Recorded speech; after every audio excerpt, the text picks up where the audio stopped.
Thank you, Pegasus. 4 hours.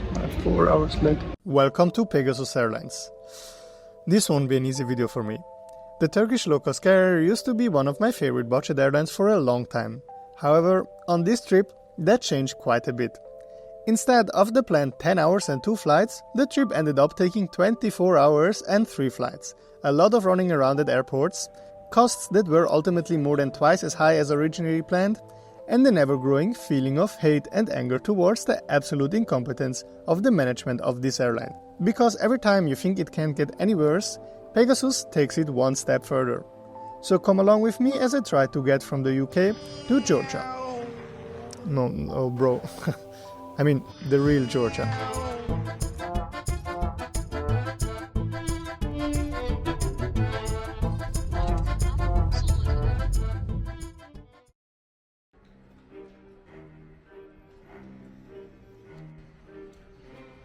The first leg of today's journey starts at London's 5th best airport.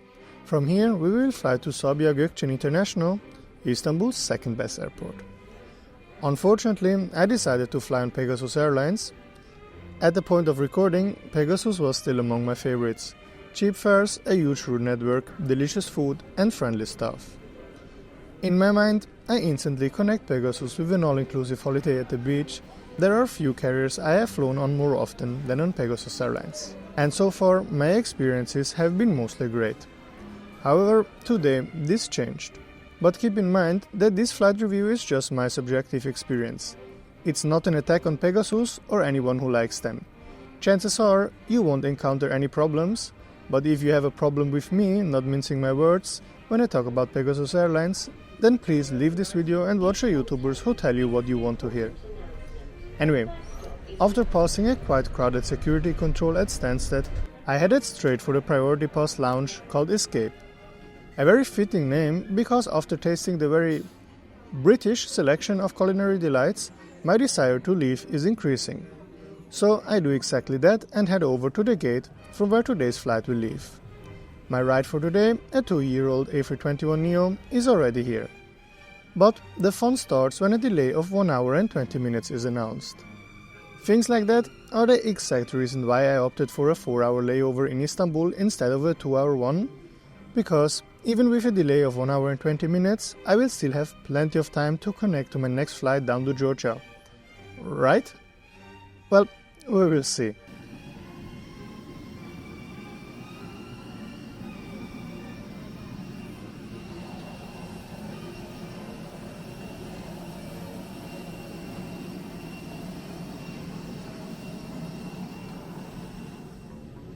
On board, we are greeted by a flight attendant who was busy on her phone. I'm not an expert, but I guess from a customer service point of view, that's not really the way to go. But to be fair, you can't really expect first-class treatment because that's Pegasus and not Emirates. What counts is that we have a seat and that the plane won't fall down. Since the flight is fully booked, boarding takes a while, and I have some time to admire the cabin, which still looks new and modern. With the 105 planes of Pegasus Airlines only having an average age of 5 years, this low-cost carrier operates the youngest fleet in Turkey. However, even the newest planes don't get you anywhere if they don't fly, because we would stay on the ground for another hour, increasing our delay to 2 hours and 20 minutes at the time of departure.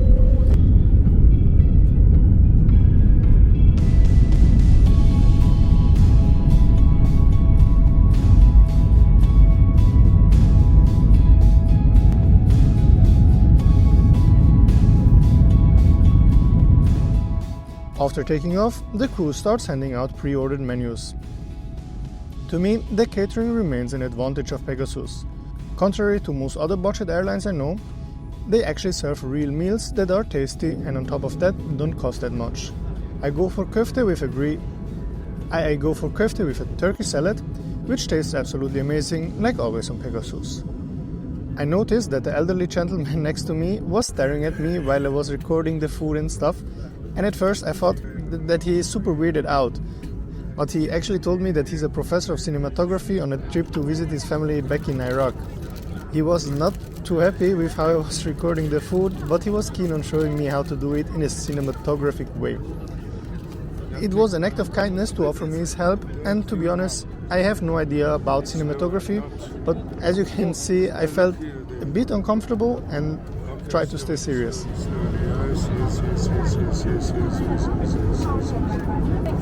Not look to me. After a while, I started to get a bit weirded out, especially since he insisted that eating with my fingers would look more cinematographic. Sometimes it wasn't easy for me to stay serious.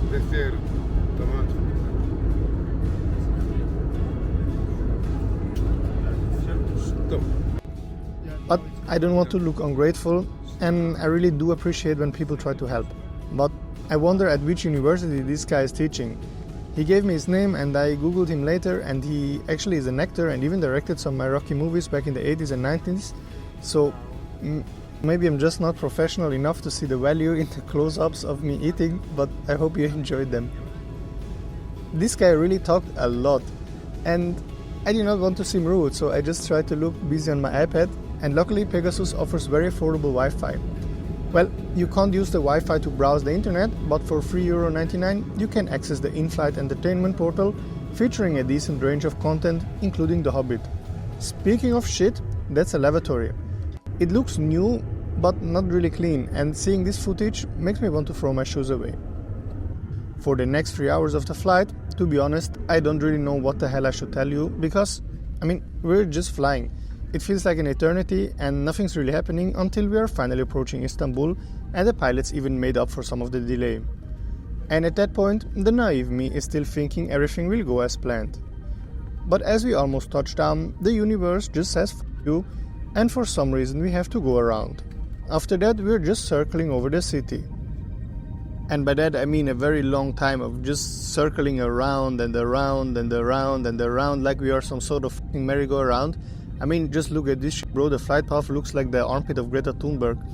But anyway, I won't blame Pegasus Airlines for the go-round and for flying Lazy 8s over Istanbul, because maybe that's just due to the weather or traffic. No idea.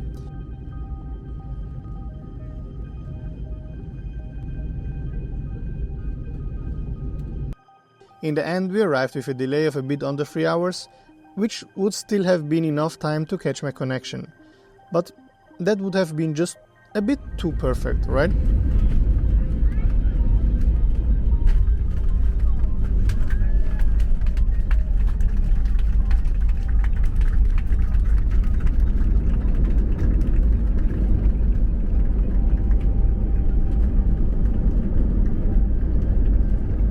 I think I'm not the only one with a connection to catch, because after landing, a lot of people are getting up while we are still on the runway, by the way.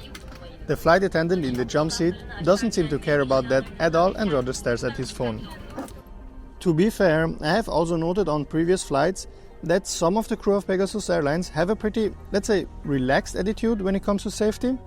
It's quite usual that they don't properly prepare the cabin for takeoff and landing, and that you will see people walking around in the cabin while taxiing. Previously, this didn't bother me too much because I was wearing the pink glasses when it came to Pegasus, but when I'm thinking about it, that probably is something they should work on. They even operate their own training facility, which is something most other budget airlines don't do. So if someone from Pegasus is watching, maybe that's something to improve in crew training. Another thing to improve is their bus drivers, because we wait 25 minutes at our remote gate until the buses finally arrive, decreasing my chances of catching the connection drastically.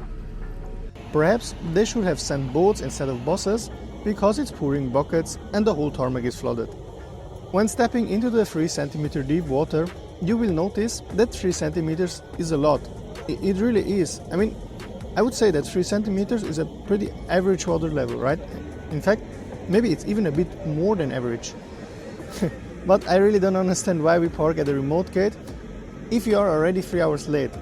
And on top of that, it's raining so heavily that it feels like soon 2 animals of each species will board a plane. So I'm stranded here, sitting on the floor, and my flight over the gate closed about 5 minutes before I made it out of security. I have been selected for random security control, and also if the bus would have arrived right away, I would have made it. And then they told me that I have to buy another ticket because it's on the same airline. Yeah. Thank you, Pegasus. 4 hours. 4 hours late. Because I knew that sometimes delays can happen, so I said I will not have a layover less than 4 hours, so even 4 hours is not enough. I'm super tired. It's almost midnight now.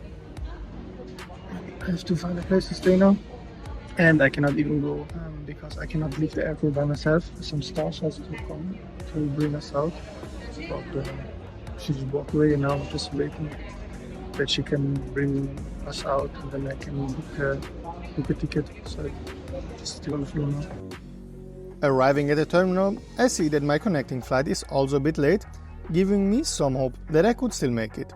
However, everyone is just running and pushing their way through to security. It is mayhem. When it's finally my turn to walk through the metal detector, I get selected for a random additional security check, which again takes ages. And as I finally enter the departure area, my flight has just left. Nice. It feels like half of the plane missed their flights, but luckily Pegasus is perfectly prepared for this and staffs the transit counter with one single person. My next flight would have been on AnadoluJet, so luckily I could wait at their counter, which also only had one staff member, but at least almost no people waiting. I was hoping that AnadoluJet would rebook me on another flight, but obviously they couldn't do that, which I guess is fair enough because it's not their fault that I'm late. But the problem was that me and all the other people who missed their flights weren't able to leave the airport on their own after going through transit, and somehow no one was responsible for letting us out. Finally, the lady from the AnadoluJet counter showed some mercy and brought us to another guy who brought us to the immigration area. So, welcome from the Monşehir Hotel near the airport in Istanbul. I did not think that I will end up here because by now I should have been already in Georgia. But yeah, I mean I don't even have time to enjoy Istanbul because my next flight goes tomorrow morning, Pegasus Airline again, because it's the only one that goes from here in the morning. Yeah, I mean now I had to book a hotel, the taxi, pay a new flight, then get the money back for the other flight, and I have my hotel in Georgia already that I pay for nothing now as well, which is not quite optimal. I'm a bit disappointed by Pegasus. I mean, they were so late already, and then when they landed, they headed to the remote gate, and then it took just ages until this bus came. And then after that we went to the bus, and the bus just stood there, and then the doors had a problem, and they brought us to the airport area, and then there in the security of they have a security in the transit area that you have to pass through, and of course maybe they saw that I'm stressed or something, so they thought maybe I smuggled some drugs or something, so they took me out and checked everything, and then when I came out of the security, it was just about 5 to 10 minutes after the gate had closed. So yeah, and it's just tomorrow my goal was to try AnadoluJet, but so I have to take Pegasus tomorrow again, and I don't even really want to take AnadoluJet anymore. I went to the desk, and I can understand that they cannot change a flight for me, or that I have to book a ticket again. I can understand that because it's not their fault, but just the way they talk to the customers, not just to me, I mean to everybody who was there, how condescendingly they act, and I think I don't really want to travel anymore.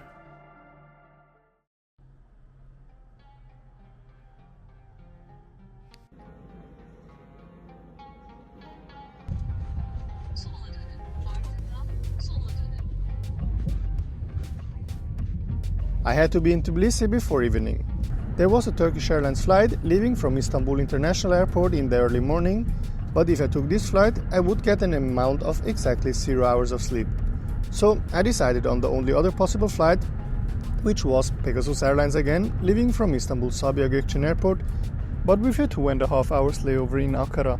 Well, it was the only option, and they won't be so late that I will miss my connection again and have to fly back to Istanbul for the evening flight to Georgia, right? Well, let's see.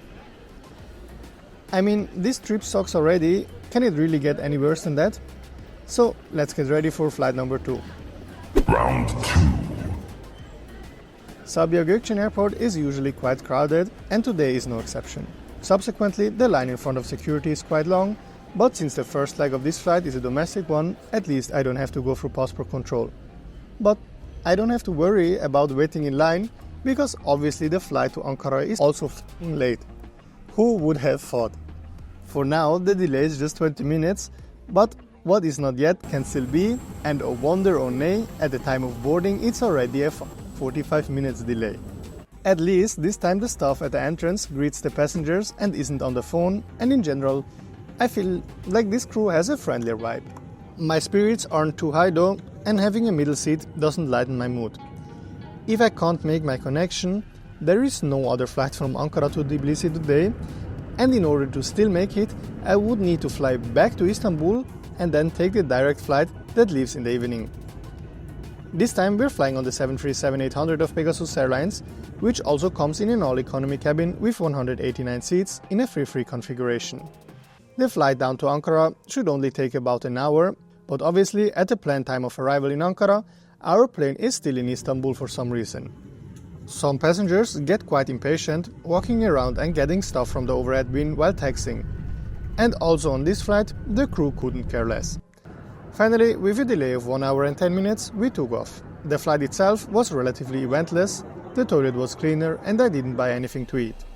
After less than an hour, we're landing in Ankara, and at that point, I'm really hoping to be able to make it to my next flight, which leaves in 1 hour, and the gate closes in 30 minutes. Unfortunately, domestic to international transit is not possible at Ankara Esenboga, so I have to leave the airport, which leads to some unexpected challenges. Glede historie wie in Nizza. Gewoon 10 Minuten. Transitbereich ist zu, das heißt, ich kann zu sagen. Durch Passkontrolle, Sicherheitskontrolle wieder rein. Schön. Ja, Bro, und jetzt gerade, ich will rein, gehe durch Sicherheitskontrolle, Bro. Es hat so ein Schild, all gates. Nachher laufe ich alles, aber letztendlich nur domestic. Dann frage ich so die eine Date so, ja, wo sind international departures? Und sie so, ja, du kannst auch da durchgehen. Okay, ich stehe an. Ich stehe 15 Minuten lang. Bin ich endlich dran, im Boarding Pass sage erst eine Schnur domestic da. Ich komme zurück, Alter, ich frage die, ja, wo muss ich hier hingehen? Ich bin jetzt immer noch draußen. Sie so, I don't know, Turkish Airlines. Ich so, ja, aber wo muss ich hingehen? Sie so, ja, I don't know, Turkish Airlines. Digga, Mann. Schon wieder einen Flug verpasst. Und das Geile ist, wenn ich jetzt fliege, der nächste, wo morgen geht, oder heute Abend, also über Mitternacht, Alter, muss ich wieder zurück auf Istanbul, dann habe ich dort wieder 1,5 Stunden und fliege von dort. Das heisst, es wird vermutlich wieder nicht laufen. Langsam, ich schwöre. Round 3. Well, I was lucky, and the flight from Ankara to Tbilisi was also late. That means that 3 flights in a row were late.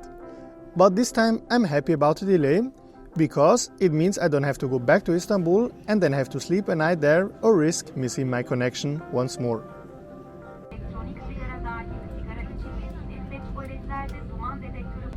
Gürcistan Tbilisi için uçuş süremiz 1 saat 20 dakika olacaktır. Flight time to Georgia Tbilisi Airport will be 1 hour and 20 minutes.